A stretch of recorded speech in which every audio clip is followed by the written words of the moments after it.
Bien, hola, buena tarde compañeros. Bueno, en esta ocasión vamos a llevar a cabo nuestra sesión que tiene que ver con esta semana. Bueno, la clase pasada tuvo un problema. En realidad estoy teniendo problemas con el programa de Screencastify, que es con el cual llevamos a cabo las grabaciones. No había presentado esos problemas, no sé qué me está pasando. Pero bueno, mi sistema ha estado reiniciándose y reiniciándose. Bueno, reiniciándose para tratar de eh, enlazar un poco acerca de más información. Bueno, la poca clase que tuvimos con anterioridad, pues prácticamente lo que estamos haciendo es poner y sentar la base de lo que pasa en el México contemporáneo ya del siglo XX, ¿no? Es una realidad que, de alguna forma, México sí sufre de un problema de procesos democráticos, ¿no? Es decir, por una parte están los gobiernos pues vamos a llamarlo así, centralistas en el México del siglo XIX, porque en realidad todavía no teníamos estas funciones y tampoco teníamos procesos que pudieran asegurar que la democracia en México, pues al final de cuentas se iba a respetar. Es por eso que, pues bueno, tuvimos un Santana que logró estar pues más de 11 veces en la presidencia de la República, y bueno, ahí ya ustedes tendrán su propio criterio, pero también fue reelecto, pero también fue muy criticado. Ustedes recordarán que Santana pues al final de cuentas logra perder más del territorio del país, ¿no? Entre ellos está, pues, la parte que hoy es California, Arizona, Nuevo México y Texas, ¿no? Entonces, bueno, ahí se dieron muchas situaciones en donde, pues, Santana, pues, tuvo que perder este territorio. Muchos otros hablan de que, pues, en realidad en los procesos de guerra, en donde, pues, se buscaba el final de la corona española, pues genera endeudamiento, entonces eso también implica bastante pago de favores a países que pues te logran dar este financiamiento para sufragar la guerra, porque es un hecho, la guerra en cualquier momento pues te genera gasto de armamento, insumos, comida, alimentos, transporte, es un gasto al final de cuentas que se empieza a generar con las o con los diferentes con las diferentes facciones que empiezan a tener en los procesos que pues prácticamente va teniendo México a lo largo de su historia. Y me parece fundamental que en el siglo XIX, me parece que hay un proceso bastante importante de manera democrática que pone un parteaguas respecto de si es viable que México tenga sus gobernantes o no, y es prácticamente el choque de gobernantes en el sistema democrático entre una república y una monarquía, y me estoy refiriendo específicamente al conflicto que existe en la guerra que hoy llamamos la guerra de los pasteles, cuando viene el intervencionismo francés. Ustedes recordarán que cuando ya toma la presidencia de la República Juárez, pues esto implica también una situación pues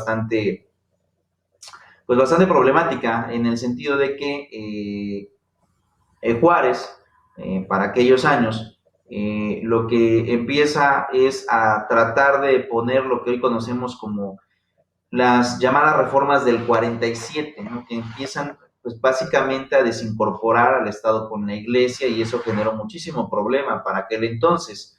Bueno, ahí dependerá de mucho del pensamiento de la corriente ideológica que ustedes tengan, pero es una realidad que México en el siglo XIX pues tiene un problema bastante fuerte respecto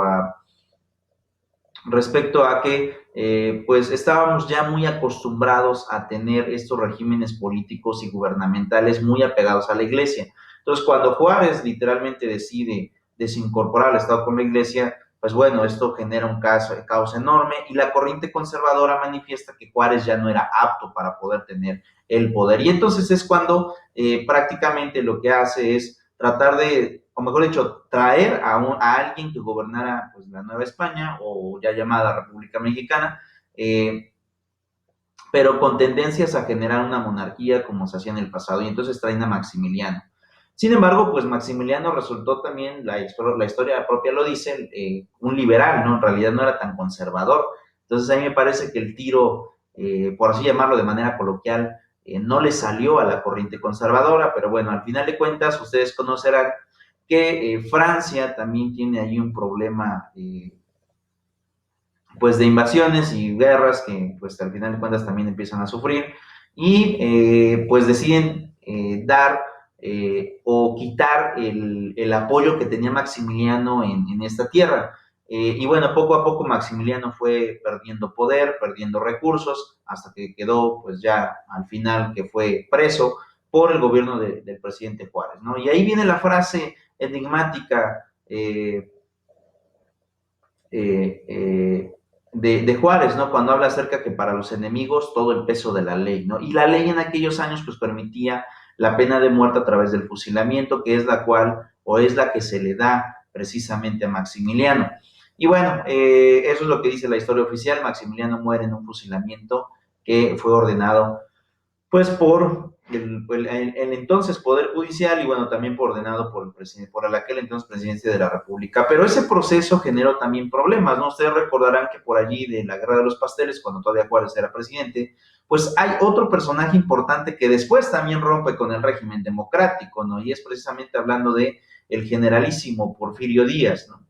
Y digo generalísimo porque esta es una realidad, es algo que no podemos quitarle a los gobernantes de aquella época del siglo XIX, eran personas muy educadas. Educadas me refiero a escuelas seculares, es decir, licenciaturas, ¿no? Hoy en día, pues digamos que la preparación que ellos tenían, pues ya tal vez hoy existan personas muchísimo más educadas o más instruidas, pero en aquella época, en el siglo XIX, pues digamos que el conocimiento no era tan vasto como lo tenemos ahora en el siglo XXI. No había tecnología, no había muchas cosas y bueno, era un poquito más complicado poder llegar a instruirte. Y lo digo porque, pues al final de cuentas, Porfirio en realidad logra, a través de los procesos de guerra, pues él logra generar su propia imagen en cuanto a que él defiende el territorio nacional con su propia vida. Es decir, no estamos hablando de alguien que es un improvisado, ¿no? No estamos hablando de alguien que de alguna forma es una persona que no conoce el dar la vida, que no es patriota, porque vuelvo a repetir, él logra dar la vida y logra pelear el territorio mexicano con las diferentes invasiones que empezamos a tener. Por una parte incluso fue norteamericana, después fue la guerra con Francia, y bueno, fueron muchas situaciones que se empezaron a dar y que bueno, pues Porfirio logra dar batalla y sale victorioso. En el primer proceso, cuando va en la pelea con Juárez, pues al final de cuentas la gana Juárez y él incluso manifiesta que hay un fraude electoral. Hablemos, ¿no? De la gran frase que hoy llamamos o conocemos como fraude electoral, pues lo primero que la logra enmarcar pues es don Porfirio. Um, aunque, aunque por otro lado, también tomando en cuenta esto, pues Porfirio lo que hace es una especie de generar una especie de conciencia social, ¿no? Es decir, que no era buena como tal la reelección, que pues era necesario que los gobernantes pues fueran turnando para pues al final de cuentas evitar la concentración de poder. Ya en las últimas reformas recuerdo que Juárez se le llamó un poco como alguien dictatorial en cuanto a que planeaba realizar reformas en la Constitución que le dieran poderes ex oficio al presidente de la República, que bueno, al final de cuentas esas reformas no se hicieron, pero que el presidente Juárez las estaba solicitando para realizar algunas cosas, sobre todo en la toma de decisiones del país. Al final no se las aprobaron y bueno. Después de esto, ustedes recordarán que Juárez muere por enfermedad y toma su poder o toma su lugar pues en aquel momento era el presidente de la Suprema Corte de Justicia de la Nación. Después se realizan votaciones y bueno, ya es como queda Porfirio Díaz. Pero Porfirio Díaz también, él era o llega al poder con la bandera de no reelección. Cosa irónica, ¿no? Porque incluso Porfirio, pues al final de cuentas, en el proceso democrático logra modificar el texto constitucional. Él envía una reforma a los entonces diputados para que reformaran el texto constitucional y permitieran la reelección. Y bueno, la historia ya la sabemos, ¿no? En realidad Porfirio se logra reelegir aproximadamente en 30 años, ¿no? Y bueno, aunque eso dice la historia oficial, pero la historia no oficial marca que fueron en realidad 34 años en donde don Porfirio pues pues toma poder de estas situaciones y bueno, al final de cuentas se generan muchas problemáticas. Um, y yo creo que el punto de partida que se empieza a generar es cuando Porfirio, pues ya lleva mucho concentración de poder, ¿no? Pero también habría que recordar que para aquellos años Porfirio empieza a tratar de generar una idea más europea de este territorio nacional, ¿no? Él llamaba a Francia, por eso es que se exilia en ese país. Pero él trataba de generar un México fuerte, ¿no? Es decir, un país económicamente hablando bueno, eh, próspero, pero al final cuando incluso pues ya llega la etapa en donde pues él decide marchar, él de plano en la carta que redacta dice, me duele ver a México como está en las condiciones que está, porque él lo que hizo en su teoría o en su pensamiento, pues es tratar de que existiera trabajo en la nación mexicana, invitó a muchas empresas, pero lo que nunca se dio cuenta es que los privilegios de estas empresas y a estos cacicazgos, hacendados, que concentraban pues grandes latifundios, es decir, grandes concentraciones de tierra, mucho tierra ejidal y mucho predio, pues era que los campesinos nunca tuvieran la oportunidad de prosperar, siempre iban a ser personas subordinadas prácticamente a las personas adineradas y eso generó mucho conflicto, ¿no? Mucha problemática en realidad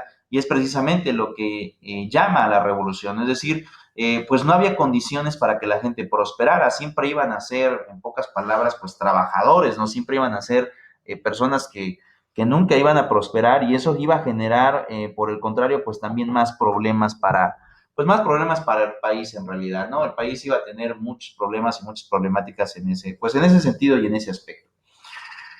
Derivado de lo anterior,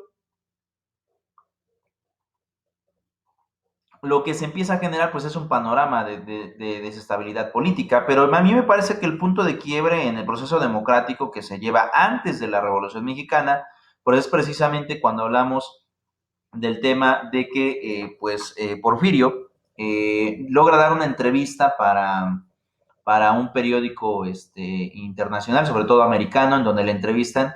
Y la pregunta que marca el parteaguas es si ya estaba México listo para poder tomar un proceso democrático y elegir a sus propios gobernantes. Y Porfirio dice, sí, es tiempo de que, bueno, contesta, sí, es tiempo de que yo me haga a un lado y de que México elija a sus propios gobernantes, ya está México preparado para esto.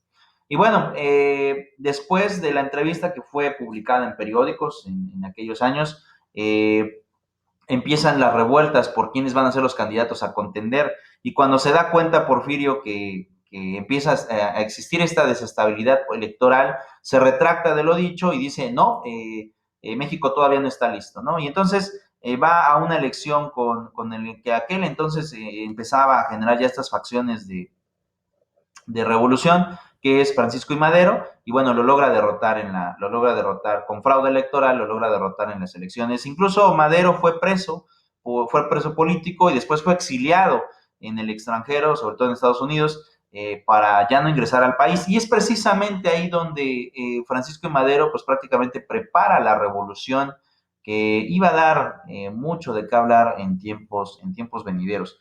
Eh, porque ahí es donde se maneja cómo es que se iban a tomar las diferentes ciudades y cómo se iba a hacer frente a el gobierno que representaba Porfirio. Y bueno, esto también declina en algunas deficiencias del sistema democrático, porque se quiera o no, Francisco y Madero tuvo que pactar con muchas organizaciones sociales que para aquel momento pues ya también estaban generando resistencia para las diferentes políticas del porfiriato, ¿no? Es decir, el porfiriato llegó al grado de que las personas pues no recibían salarios, sino se les pagaban las tiendas de raya. Y la tienda de raya era, no te voy a dar dinero, simplemente dime qué necesitas y yo te voy a dar jabones, te voy a dar ropa, te voy a dar zapatos para que tú puedas subsistir, te voy a dar comida, pero no te voy a dar absolutamente ninguna cantidad de dinero con lo cual pues tú puedas subsistir, sino simplemente era un pago en especie. Y eso generó muchísimos problemas. En lo posterior generó problemática, pero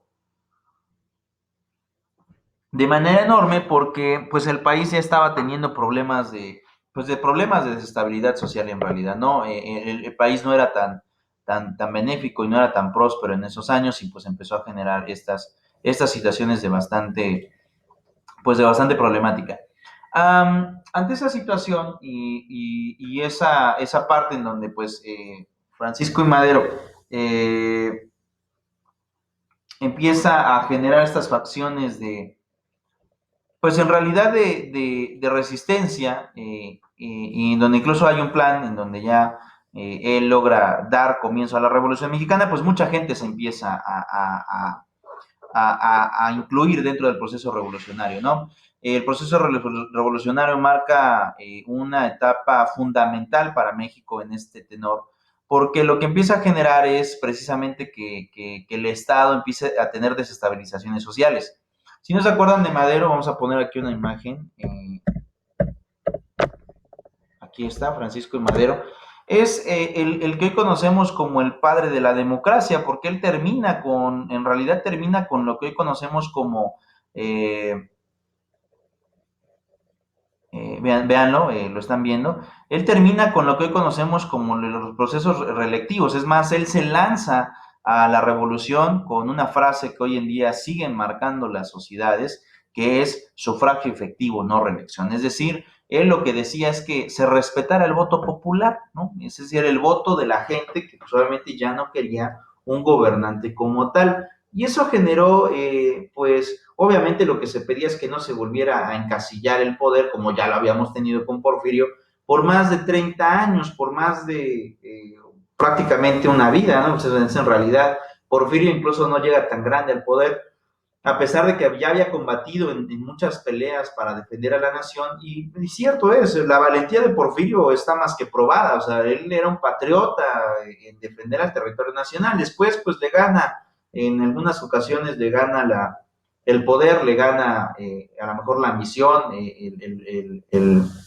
la facultad de mando, y bueno, es por eso que se penetra en el poder por más de 30 años, pero Madero tenía esa situación, ¿no? Y aquí lo más irónico del proceso es que en realidad las clases obreras, las clases sociales de aquel México, son las que se empezaron a juntar, pero curiosamente quien encabeza la lucha, que en este caso es Madero, pues él no era obrero, él ni siquiera era una persona, pues ni siquiera era pobre, porque en realidad él pertenecía a una familia muy acomodada. Eh, en México, para muchos historiadores incluso llegan a decir que la familia de Madero pues, era la más rica del país en aquel momento. Otros dicen que no era así, otros dicen que era una familia acomodada de gran riqueza y bueno, Madero pertenecía a este bastión.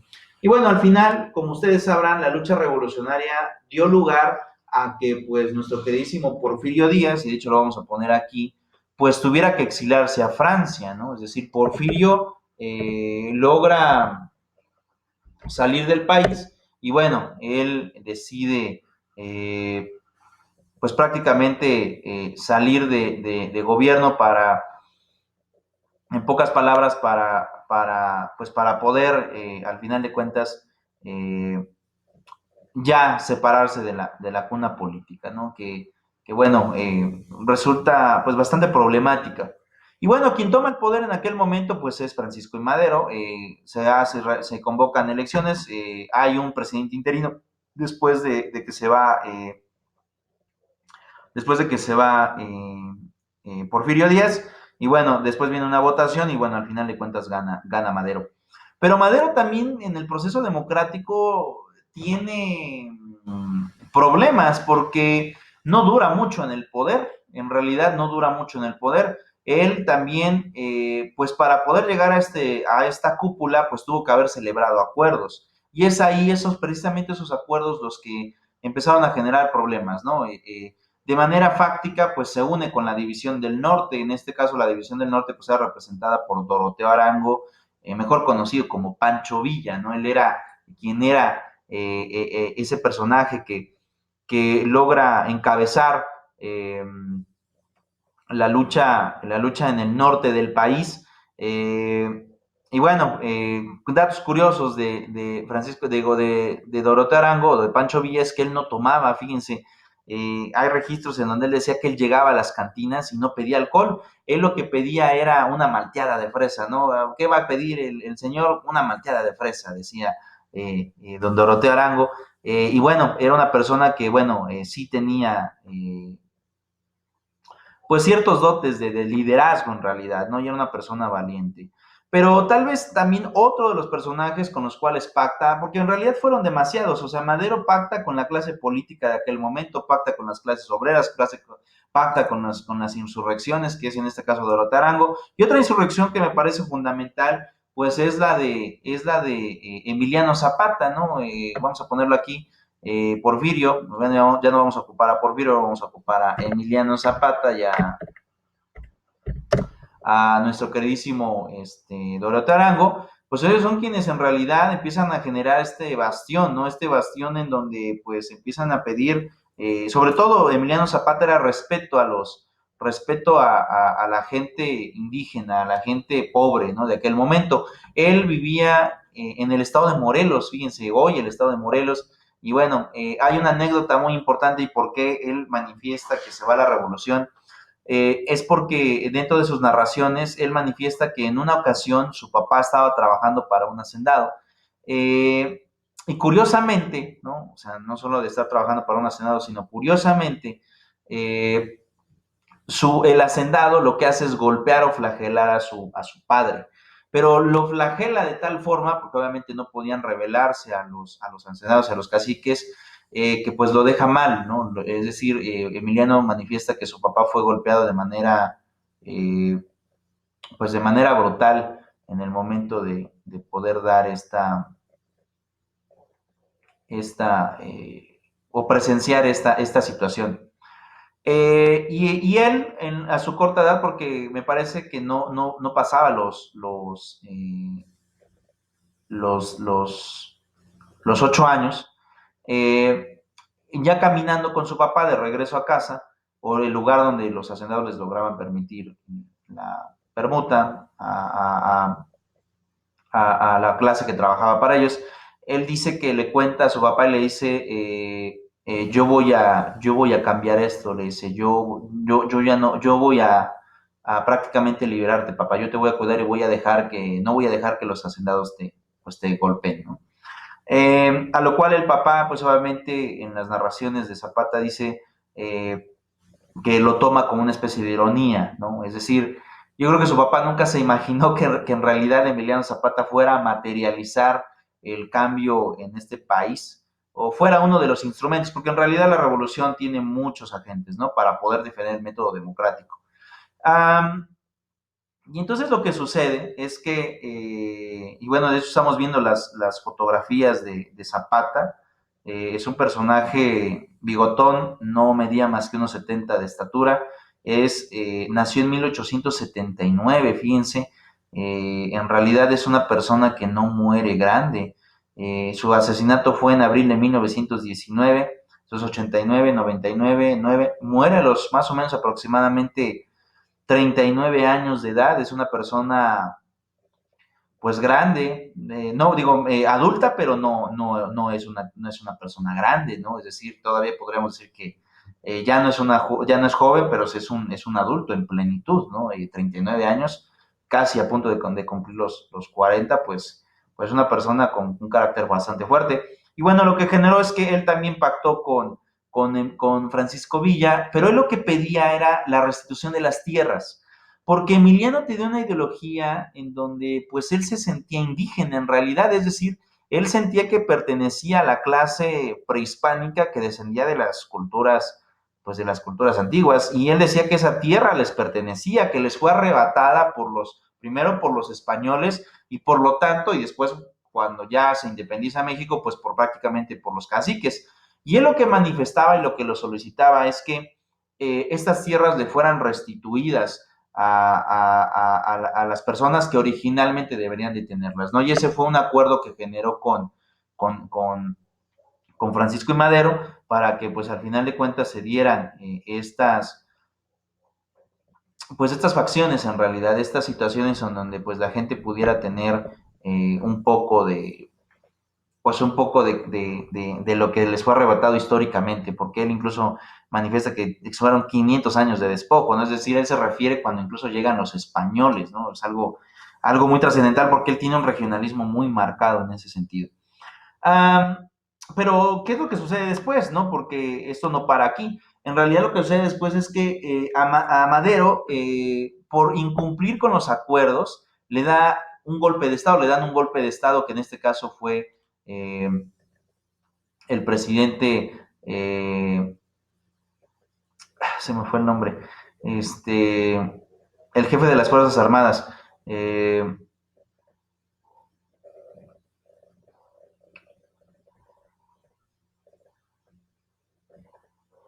Miren, ahorita me acuerdo, se me fue el nombre, pero bueno, el que le da el golpe de Estado, que es el jefe de las Fuerzas Armadas, detiene al presidente Madero y detiene también a José María Pino Suárez, ¿no? Que era el vicepresidente. Hoy esta figura de vicepresidente en México ya no se reconoce. Hoy lo que tenemos es secretario de gobernación, pero es similar a la figura del vicepresidente, es decir, como el segundo al mando, en pocas palabras, de la nación o del Estado mexicano. Victoriano Huerta se llama, se me había olvidado, discúlpenme. Victoriano Huerta era el jefe de las Fuerzas Armadas para aquel momento para México y él es el que le da el golpe de Estado a Madero. Y prácticamente lo que genera allí es que pues lo toma preso al vicepresidente y lo toma también al presidente que es Madero, lo toma preso y los lleva curiosamente a la cárcel de Lecumberri. Vamos a poner aquí para que se ubiquen quién es Victoriano Huerta, para que se acuerden. Victoriano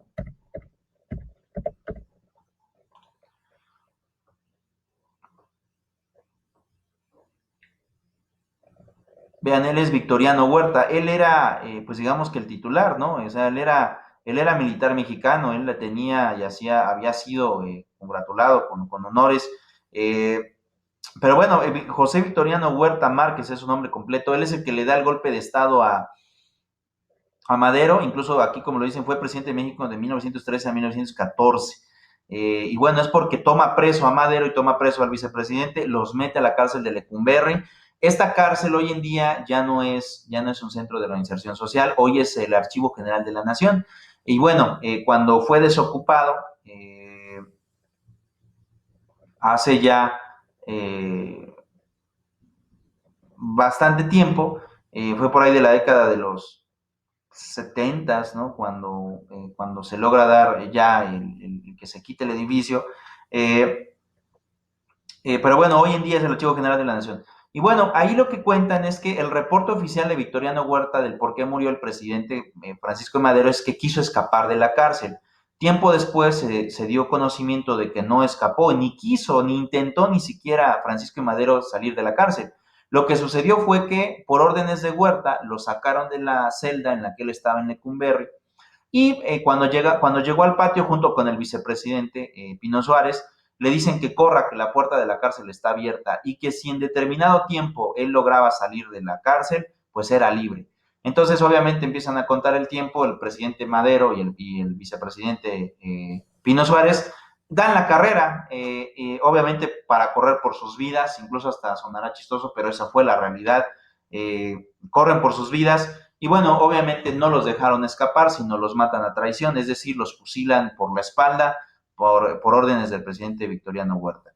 Y Victoriano Huerta toma el poder, ¿no? Es decir, por lo menos durante esos 2 años, él dice, pues yo soy el presidente de México, y bueno, él es en realidad quien en pocas palabras, quien toma el poder de la nación para aquellos años. Y bueno, lo que se empieza a generar es una especie de problemática también porque los diferentes agentes políticos que ya, pues para aquel entonces empezaban a dar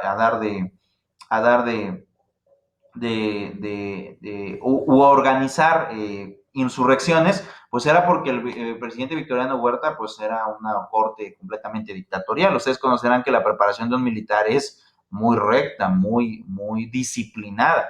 Entonces lo que sucede es que pues prácticamente se empiezan a dar estas facciones.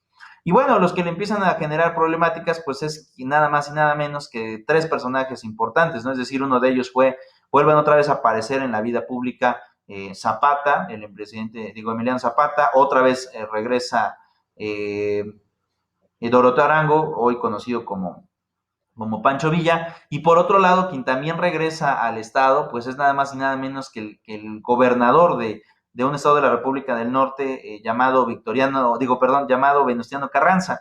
Y Venustiano Carranza da el movimiento de que pues prácticamente México debería de ser un país que debería de pasar de las armas a las leyes, ¿no? Él provoca, junto con las personas que lo acompañan, un movimiento que hoy se conoce como los constitucionalistas, es decir, personas altamente preparadas pues prácticamente en la cuestión de la preparación y creación de la norma o de la ley.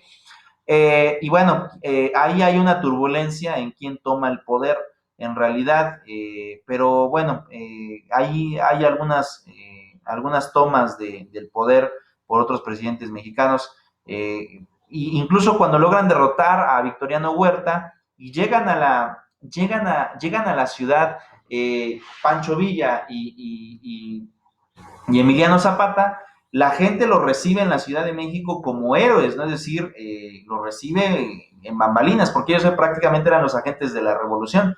Y por ahí están la fotografía en donde sale Emiliano Zapata, vamos a ponerlo aquí, Zapata, y Francisco Villa sentados en la silla presidencial, ¿no? Es ahorita que la abra, esta fotografía enigmática en donde pues prácticamente es esta, vamos a darle clic a la foto, en donde es esta, en donde pues ellos son los héroes de la revolución, quienes toman el poder, pero hay algo que también llama mucho la atención, y es que ellos cuando llegan y se sientan en la silla presidencial, pues también no duran mucho tiempo en la capital, más o menos duran alrededor de unos 15 días, un mes, y deciden salir de la capital. Y es porque ellos mismos se dan cuenta que el poder implica muchas cosas y también implica que tengan que tener o tengan que ser personas con alta preparación. Y bueno, ahí hay algunas anécdotas en donde Emiliano Zapata redacta su salida de la Ciudad de México y dice, yo me regreso a Morelos, ¿no? Mi lugar no está aquí en la ciudad, mi lugar está con mi gente en el campo. Bueno, después vienen ya las problemáticas otra vez por la toma de la presidencia. Venustiano Carranza, en que incluso, pues, hoy le debemos la Constitución mexicana al presidente Carranza, que por cierto, dicho sea de paso, fue asesinado, porque también fue perseguido, y fue asesinado aquí en territorio, en territorio poblano, en donde, pues, lo que se trata de generar allí es que, pues, al final de cuentas, este personaje, pues fue a quien le debemos la Constitución, pero también perseguido por las diferentes problemáticas y las pugnas políticas que para aquel momento pues ya estaban.